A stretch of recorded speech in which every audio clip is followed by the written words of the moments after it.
Kinumpirma naman ng PNP-CIDG na magsasampa sila ng reklamong obstruction of justice laban kay Senator Robin Padilla at ilang iba pa.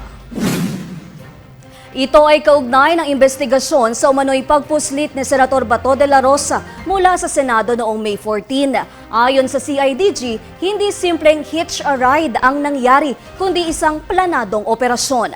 Ayon sa CIDG, highly coordinated ito at mayroon pa umanong backup vehicle na umalalay sa sasakyan ni Padilla habang sakay si de la Rosa patungong Makati. Giit ng CIDG ang ganitong aksyon ay maituturing na pakikialam sa hustisya at paghadlang sa implementasyon ng batas.